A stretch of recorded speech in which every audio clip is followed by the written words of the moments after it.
దేవునికి స్తోత్రం. మీ అందరికీ నా హృదయపూర్వక వందనాలు తెలియజేస్తున్నాను. మన ప్రభువును రక్షకుడైన యేసుక్రీస్తు ఈ ఉదయకాలం ముందు మన జీవితాలను ఆశీర్వదించునుగాక. 33వ కీర్తన 4వ వచనం, యెహోవా వాక్యము యథార్థమైనది, ఆయన చేయనిదంతయు నమ్మకమైనది. యెహోవా వాక్యము యథార్థమైనది, ఆయన చేయునదంతయు నమ్మకమైనది. ఈరోజు ఎవరైతే దేవుని వాక్యం పట్ల విశ్వాసం కలిగి, నమ్మిక కలిగి, ఆ వాక్యాన్ని పవిత్రంగా ఆచరిస్తూ, చదువుతూ, ఆ వాక్యానికి లోబడుతూ, వాక్యం పట్ల నమ్మకం కలిగి జీవిస్తూ, వాక్యము దేవునిది, వాక్యము దేవుడై ఉన్నాడు, వాక్యమే దేవుని యొద్ద ఉన్నది, ఆ వాక్యము నా దగ్గరికి వచ్చినది, ఆ వాక్యానుసారంగా నేను బ్రతకాలి అని అనుకుంటున్నటువంటి వారందరికీ కూడా దేవుని వాక్యము యథార్థమైనదిగా పనిచేస్తుంది. ఆ యథార్థమైనటువంటి దేవుని వాక్యము నమ్మకమైనటువంటి వ్యక్తులుగా మారుస్తుంది, పవిత్రమైనటువంటి మనుషులుగా మారుస్తుంది, దీవెనకరమైనటువంటి ఆశీర్వాదకరమైనటువంటి గొప్ప వ్యక్తులుగా ఆ వాక్యము వారిని మారుస్తుంది. ఈరోజు చాలామంది జీవితాల్లో సాక్ష్యాలు చెప్తుంటారు. పూర్వము నేను ఇలాగా భయంకరమైనటువంటి స్థితిలో నేను ఉన్నప్పుడు దేవుని వాక్యము చేత నేను బలపరచబడ్డాను, దేవుని వాక్యము ద్వారా నేను స్థిరపరచబడ్డాను, దేవుని వాక్యం వలన నేను అనేకమైనటువంటి నా జీవితంలో జరిగినటువంటి పరిణామాలన్నిటినీ అధిగమించి నేను ఈరోజు ఎంతో మనశ్శాంతితోనూ, ఎంతో భయముతోనూ, భక్తితోనూ, దేవుని దీవెనలు కలిగినటువంటి వ్యక్తిగా నేను ఈ లోకంలో ఉన్నానని అందరికీ చెప్తూ ఉంటారు. దేవుని బిడ్డలారా, ఈ వాక్యము, దేవుని వాక్యము నీ జీవితాన్ని మార్చడమే కాదు, నీవు నమ్ముకున్నటువంటి ఆ వాక్యాన్ని, ఆ వాక్యమై ఉన్నటువంటి దేవుణ్ణి నువ్వు ఎరిగినందువలన, పొందుకున్నందువలన, నీవు దీవించబడినందువలన అనేకులను కూడా దీవించి ఆ వాక్యము, అనేకుల్ని దీవించి ఆ వాక్యము నువ్వు అనేకులకి పంచుతూ ఉంటావు, తెలియపరుస్తూ ఉంటావు. కాబట్టి ఈరోజు దేవుని బిడ్డలారా, ఒక వ్యక్తి వాక్యము ద్వారా ఎదిగాడంటే ఆ వాక్య ఫలం ఏంటంటే ఆ వ్యక్తిని బలపరచడమే కాదు, స్థిరపరచడమే కాదు, దీవించబడ్డమే కాదు, ఆ వ్యక్తి జీవితంలో అనేకమైనటువంటి దైవికమైనటువంటి ఆలోచనలు, మర్మాలు, దైవికమైనటువంటి స్థితిగతులన్నింటినీ కూడా కలగజేయుటకు దేవుడు ఆ వాక్యము ద్వారా సామర్థ్యము కలగజేస్తాడు. ఒక వ్యక్తి మాట్లాడినప్పుడు ఆ వ్యక్తిలో ఉన్నటువంటి మాటలు పక్కన పెట్టి దేవుని వాక్కు ద్వారా పలుకుతున్నటువంటి ఆ మాట వలన అనేక అద్భుతాలు, ఆశ్చర్యకార్యాలు దేవుడు చేయడం ప్రారంభిస్తాడు. కాబట్టి ఈ వాక్యము అంత యథార్థమైనది, కాబట్టి ఆ వాక్యం అంత నమ్మకమైనది. కాబట్టి చూడండి, ఆదికాండంలో మనం గమనించినట్లయితే దేవుడు కలుగునుగాక కలుగునుగాక, ఎంత గొప్ప విషయం. దేవుడు వెలుగునకు పగలనియు, చీకటికి రాత్రినియు పేరు పెట్టెను, అస్తమయమును ఉదయమును కలుగునుగాక ఒక దినమాయను. 8వ వచనం, దేవుడు ఆకాశ విశాలమును ఆకాశమని పేరు పెట్టెను, అస్తమయను ఉదయమును కలుగుగాక అని 2వ దినం. అంటే ఆయన కలుగునుగాక దేనైతే చేశాడో, ఆయన వెలుగును చీకటిని వేరుపరిచినప్పుడు ఆయన పలికినటువంటి మాటను ఆ సృష్టి అంతా కూడా దేవుడు ఆ విధముగా ఆ సృష్టిలో ఉన్నటువంటి విషయాలన్నీ కూడా వాక్కు ద్వారా సరిచేస్తున్నాడు.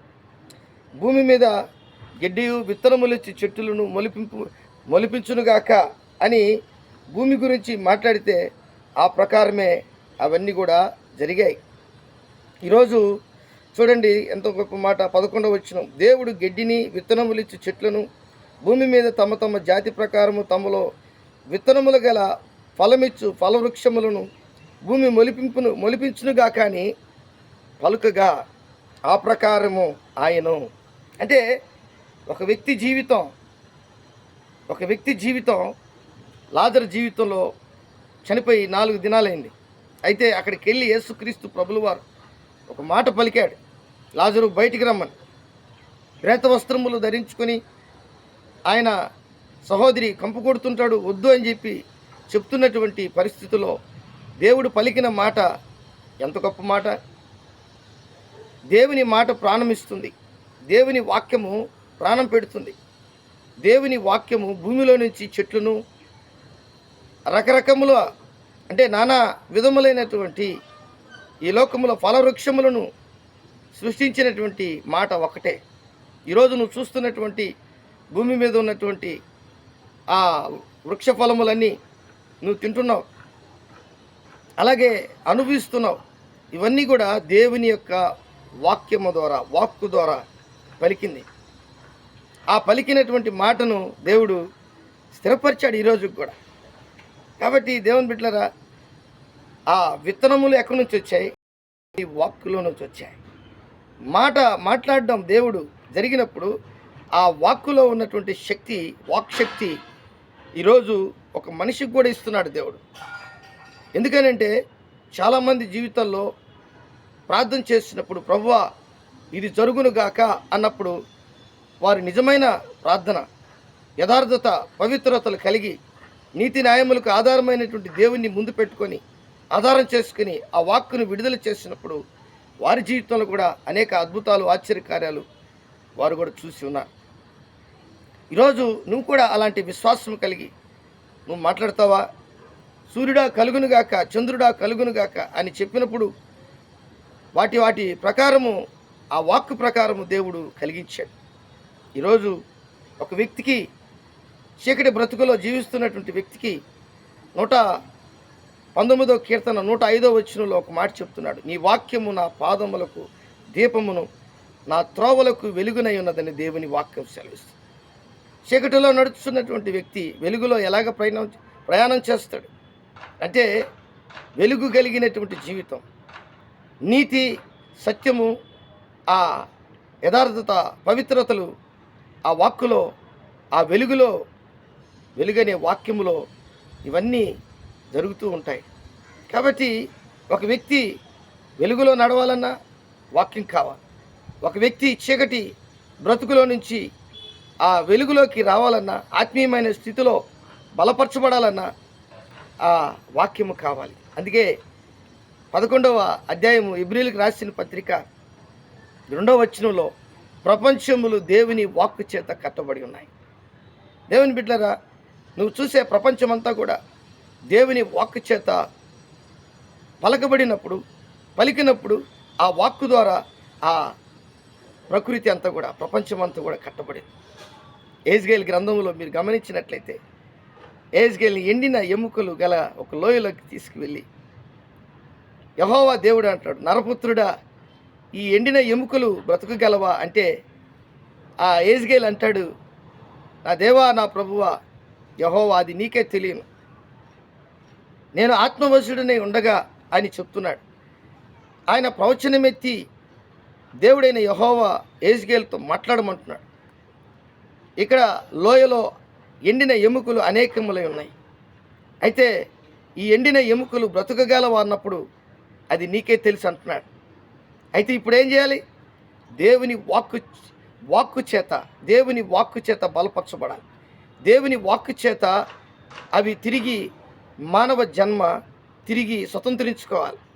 ఆ ఎండిన ఎముకలకు జీవము లేదు, ఎండిన ఎముకలకు ఇంకా మరి నిరీక్షణ లేదు, ఎండిన ఎముకలకు ఇంకా ఏ ఒక ఆధారము లేదు. ఆధారము లేనప్పుడు దేవుని వాక్కు విడుదల చేసినప్పుడు ఆ వాక్కు ఏం జరుగుతుందంటే తిరిగి మనిషిని చేస్తుంది.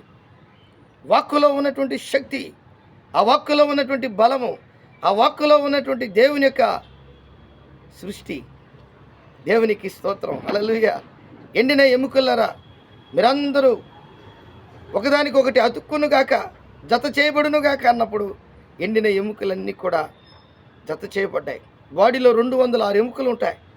పెద్దవారికి, చిన్నవారికి అయితే 300 ఎముకలు ఉంటాయి. వాటన్నిటినీ గమనించి దేవుడు ఒక్క మాట, దేవుని బిడ్డలారా, సృష్టికర్త దేవుని వాక్యము, సృష్టికర్త దేవుడైనటువంటి వాక్యం, సృష్టికర్త దేవుడే, ఆ వాక్యమే. కాబట్టి ఈరోజు నీ జీవితంలో, నా జీవితంలో, మనందరి జీవితంలో 138వ కీర్తన 2వ వచనంలో మనం గమనించినట్లయితే, నీ పరిశుద్ధాలయము తట్టు నేను నమస్కారము చేయుచున్నాను, నీ నామమంతటి కంటే నీవిచ్చిన వాక్యము నీవు గొప్ప చేసి ఉన్నావు. అంటే దేవుని నామము కన్నా కూడా దేవుని వాక్కును గొప్ప చేస్తున్నాడు. ఈరోజు నీ జీవితంలో కూడా, నా జీవితంలో, మనందరి జీవితంలో ఆది యందు వాక్యము ఉండెను, వాక్యము దేవుని యొద్ద ఉండెను, వాక్యమే దేవుడై ఉండెను.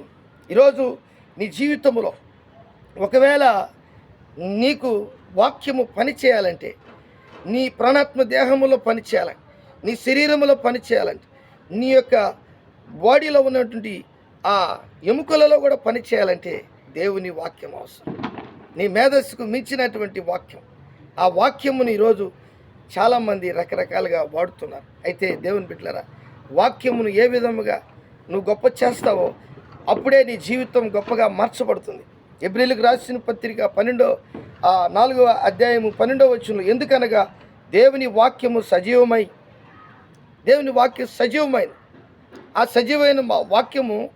సజీవమైన వాక్యము నువ్వు ఎలాగా ఆస్వాదిస్తున్నావు?